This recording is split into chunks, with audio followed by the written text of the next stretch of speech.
together. I kind of want to start off with a quote from you. It's one of my favorite quotes ever.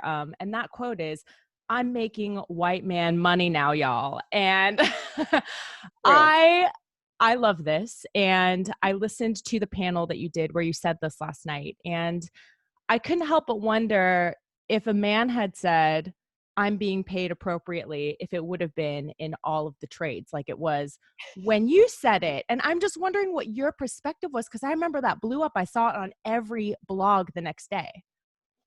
It was really interesting because we are still fighting so many fights for equality across the board. I mean, Hollywood is just a little bubble, but I think what does happen in this bubble affects everything else. So when I have this platform now where people are listening to what I have to say, I think I really try to be thoughtful in talking about things that seem to me ridiculous, that it's a big deal like that.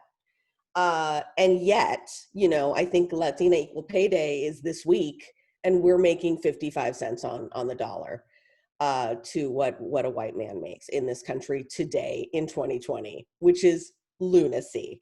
So it was really important for me that when my announcement was made last year, I said I would like it to be right around Latina Equal Pay Day, because I want to let women know and let Latinas know in particular that we are worth more than what we're constantly told.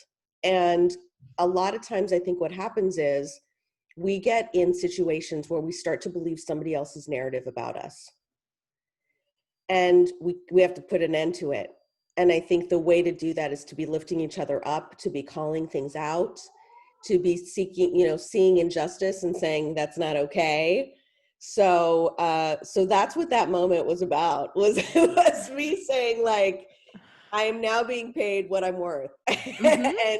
and everyone should be. Yes, 1,000,000%. And actually, I saw a statistic yesterday on Luz Collective that said that Latinas in high wage occupations, meaning that they pay over 100K per year annually, they said 58 cents compared to white men. And what do you think that we need to do in the entertainment industry to really close that wage gap? Like, it seems like there hasn't been that much progress, but there's been a lot of conversation. How do we actually make this happen? I think calling it out. I think we have to call it out. And I also think that we really have to start truly and thoughtfully fighting for more representation, standing up for ourselves. I think for a long time, we were so grateful to be in the room. We were so grateful to have the opportunity. And that gratitude has not gone away for one moment for me, right? I'm still like pinching myself that I get to do this as a job, that I'm hanging out with Norman Lear, that Rita Moreno texts me. All of it is still exciting and like, what is life, right? However, I have something to offer and I have something to bring to the table. And so when I was just sitting in gratitude and nothing else, I was allowing their narrative to affect me. I was allowing the narrative of she should just be happy she's here to affect me. And that's not true. We should all be happy that everyone is here. And we should all be listening to one another. And we should all be respectful of one another's lived experience.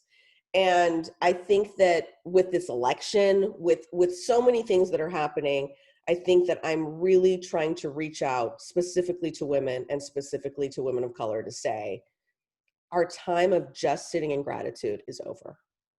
Now we say, oh my God, thank you, for sure, thank you, but like, let's do stuff. Let's get to work. Let's be respectful, treat me with respect. Like, all of that can be true at the same time. Mm-hmm. We can be grateful and still demand respect. We can be grateful and still fight for our rights, for our equality. And so I can see where it came from, but we have to evolve from it, and we have to demand more of ourselves as we're insisting on the evolution of others. We also have to demand more of ourselves to stand up for it daily.